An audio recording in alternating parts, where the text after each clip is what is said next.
ఆంధ్రప్రదేశ్లో ఢిల్లీకి మించిన లిక్కర్ స్కామ్ జరిగిందని, ఈ కేసులో బాధ్యులు ఎవరూ తప్పించుకోలేరని ఎక్సైజ్ శాఖ మంత్రి కొల్లు రవీంద్ర స్పష్టం చేశారు.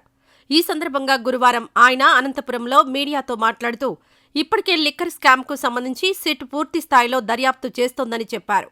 దేశంలో ఎక్కడా లేని విధంగా ఒక మంచి మద్యం పాలసీ అమలు చేస్తున్నామన్నారు. గత వైసీపీ పాలనలో 1,00,000 కోట్లు నాన్ డిజిటల్ పేమెంట్స్ జరిగాయని, ఇప్పుడు 52% డిజిటల్ పేమెంట్స్ ఉన్నాయని, ఏపీ బార్డర్స్లో మద్యం విక్రయాలు బాగా పెరిగాయన్నారు.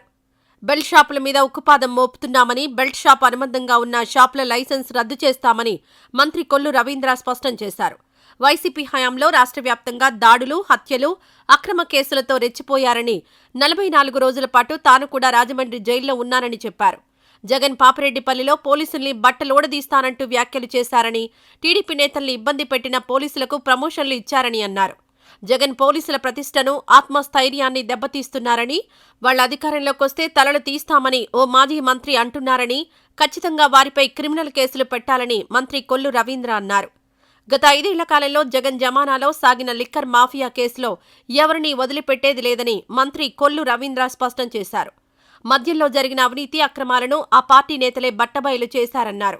క్యాష్ అండ్ క్యారీ పద్ధతిలో దాదాపు 1,00,000 కోట్లు లావాదేవీలు జరగడంపై సిఐడి విచారణ జరుగుతోందని తెలిపారు. మద్య నిషేధం హామీతో అధికారంలోకొచ్చిన జగన్ మద్యం వ్యాపారాన్ని చేతుల్లోకి తీసుకున్నారని ఆరోపించారు. సీఎం చంద్రబాబు ఆదేశాలతో 6 రాష్ట్రాల్లో మద్యం పాలసీని అధ్యయనం చేసి నూతన విధానానికి శ్రీకారం చుట్టామన్నారు. మద్య నాణ్యతపై 13 రకాల పరీక్షలను 5 ప్రాంతాల్లో నిర్వహిస్తున్నట్లు తెలిపారు. ఈ వీడియో నచ్చితే లైక్ చేయండి. అలాగే మా ఛానల్ ని ఫస్ట్ టైం కనుక చూస్తున్నట్టయితే ఇప్పుడే సబ్స్క్రైబ్ చేసుకుని పక్కనే ఉన్న గంట సింబల్ ని యాక్టివేట్ చేసుకోండి. అప్పుడే మేము పెట్టే ప్రతి వీడియో మీకు నోటిఫికేషన్ గా వస్తుంది. అలాగే ఈ వీడియో పూర్తిగా చూసినందుకు ధన్యవాదాలు.